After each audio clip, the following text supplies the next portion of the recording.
अश्वनी मास के कृष्ण पक्ष श्राद्ध पक्ष की एकादशी को इंद्रा एकादशी के नाम से जाना जाता है। पौराणिक मान्यताओं के अनुसार इंद्रा एकादशी का व्रत एवं पूजन करने से साधक के सभी पापों का नाश हो जाता है और मृत्यु के बाद उसको यमलोक की यातनाएं नहीं सहन करनी पड़ती, बल्कि उसे स्वर्ग की प्राप्ति होती है। इस व्रत का पुण्य अपने पितरों को देने से या उनके निमित्त इस व्रत को करने से उनको सद्गति प्राप्त होती है। इस वर्ष इंद्रा एकादशी का व्रत 10 अक्टूबर 2023 मंगलवार के दिन किया जाएगा।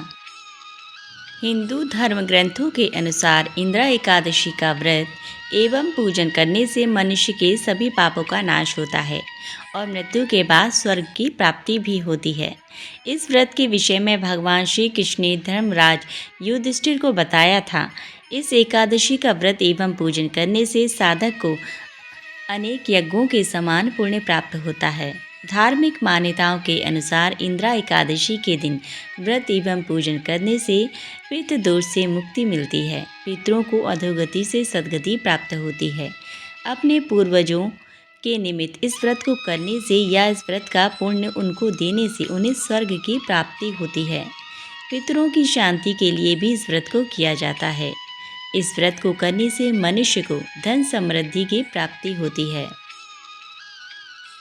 इंद्रा एकादशी पर क्या करें? पितरों की शांति के लिए इस दिन भगवान विष्णु की प्रतिमा के सामने बैठकर श्रीमद् भागवत गीता का पाठ करें।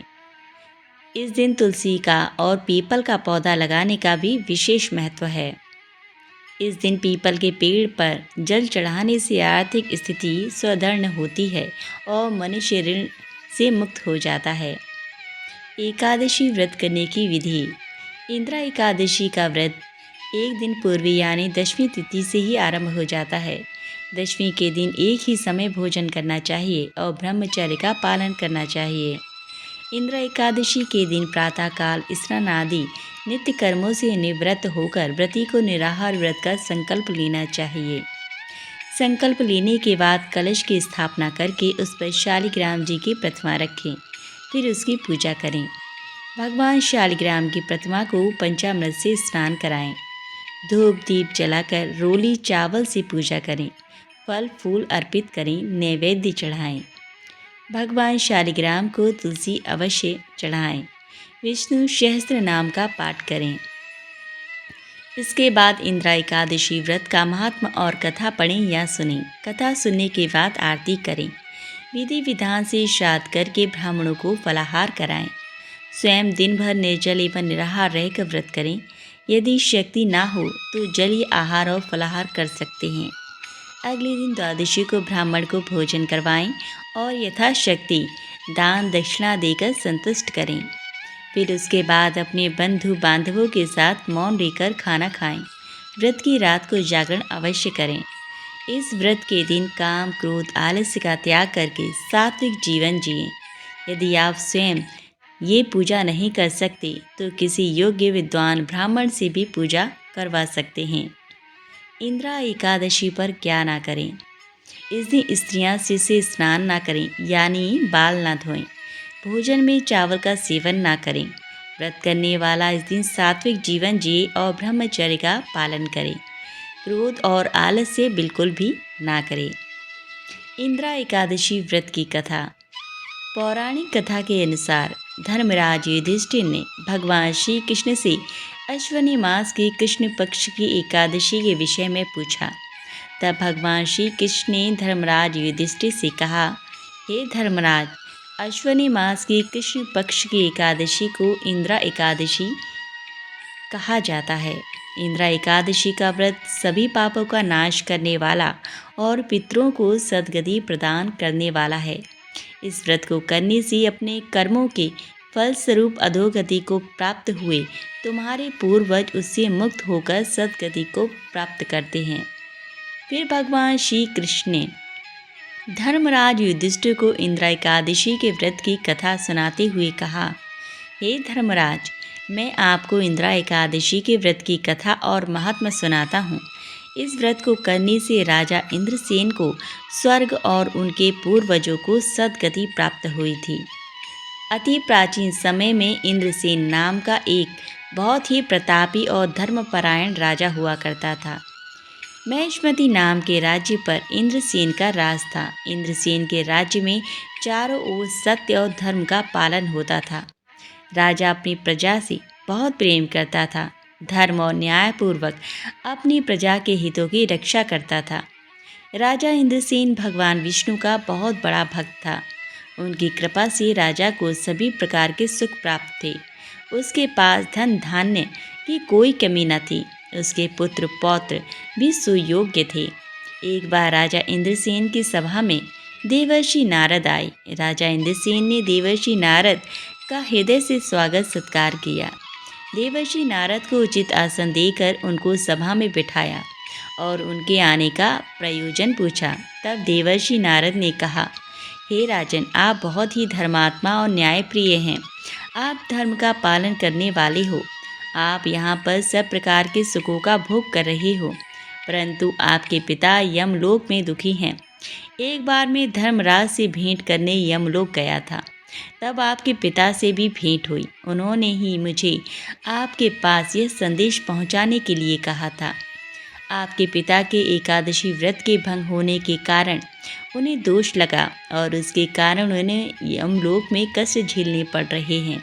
उनको सद्गति दिलाने और उनके स्वर्ग प्राप्ति के लिए आप उनके निमित्त अश्विनी मास की कृष्ण पक्ष की इंदिरा एकादशी का व्रत करें, जिससे उन्हें यमलोक के कष्टों से मुक्ति मिले और स्वर्ग की प्राप्ति हो। राजा इंद्रसेन ने देवर्षि नारद से इंदिरा एकादशी के व्रत की विधि बताने का अनुरोध किया। तब देवर्षि नारद ने राजा इंद्रसेन को इंदिरा एकादशी के व्रत की विधि के विषय में बताया। देवर्षि नारद ने कहा, हे राजन, इंदिरा एकादशी का व्रत करने से जातक के सभी पापों का नाश हो जाता है और उसको स्वर्ग की प्राप्ति होती है। अपने पूर्वजों के निमित्त इस व्रत को करने से उनको सद्गति मिलती है। यह व्रत अश्विनी माह की कृष्ण पक्ष की एकादशी के दिन किया जाता है। इस व्रत का आरंभ एक दिन पूर्व दशमी तिथि से ही हो जाता है। दशमी तिथि वाले दिन श्रद्धापूर्वक प्रातःकाल ही स्नान आदि नित्य क्रिया से निवृत्त हो जाएं। फिर दोपहर के समय नदी या तीर्थ स्थान या सरोवर पर जाकर पुनः स्नान करें। प्रेम और श्रद्धा से पितरों का श्राद्ध कर्म करें और स्वयं दिन में एक बार ही भोजन करें। इसके पश्चात एकादशी के दिन भी प्रातःकाल उठकर स्नान आदि नित्य क्रिया से निवृत्त होकर नियमानुसार श्रद्धा और भक्ति के साथ निराहार रहकर एकादशी के व्रत को करने का संकल्प करें। शालिग्राम जी की प्रतिमा का अभिषेक करके धूप दीप जलाकर उनकी पूजा करें। फल फूल चढ़ाएं। उसके बाद नैवेद्य निवेदन करें। भगवान विष्णु का ध्यान करके शालिग्राम जी की प्रतिमा के समक्ष विधि विधान के साथ पितरों का श्राद्ध करें। ब्राह्मण को भोजन में फलाहार कराएं और दक्षिणा देकर संतुष्ट करें। गाय को भोजन कराएं। रात्रि में भजन कीर्तन का आयोजन करके जागरण करें। तत्पश्चात द्वादशी के दिन प्रातःकाल स्नान आदि नित्य क्रिया से निवृत्त होकर सूर्य भगवान को जल चढ़ाकर भगवान विष्णु का पूजन करके ब्राह्मणों और गरीबों को भोजन कराएं। फिर मौन धारण करके अपने भाई बंधुओं और परिवार के साथ भोजन करें। यह व्रत पूर्ण श्रद्धा और भक्ति के साथ काम, क्रोध और आलस्य का त्याग करके आपके पिता को सद्गति अवश्य प्राप्त होगी। राजा इंद्रसेन को व्रत का सारा विधान बताकर नारद जी वहाँ से अंतर्ध्यान हो गए। अपने पिता की इच्छा पूर्ण करने और उनकी स्वर्ग की प्राप्ति के लिए राजा इंद्रसेन ने अपने पिता के निमित्त इंदिरा एकादशी के व्रत का संकल्प किया और पूरी श्रद्धा भक्ति के साथ विधि विधान से व्रत को पूर्ण भी किया। फिर भगवान विष्णु से अपने पिता को स्वर्ग में स्थान प्रदान करने की प्रार्थना करी। भगवान विष्णु की कृपा से राजा इंद्रसेन के पिता यमलोक के कष्टों से छूटकर स्वर्गलोक को चले गए। इंदिरा एकादशी के व्रत के प्रभाव से राजा इंद्रसेन भी इस धरती के सुख को भोग कर मरणोपरांत स्वर्गलोक को चले गए। भगवान कृष्ण ने कहा, हे धर्मराज, मैंने तुम्हें जो इंदिरा एकादशी के व्रत का महात्मा बताया है, उसे कहने और सुनने से ही मनुष्य के सभी पापों का नाश हो जाता है। और मनुष्य धरती के सभी सुख भोग कर मृत्यु के बाद वैकुंठ धाम को चला जाता है। साथ ही उसके पितरों का भी उद्धार हो जाता है। इस व्रत को करने से मनुष्य पितृदोष से मुक्त हो जाता है।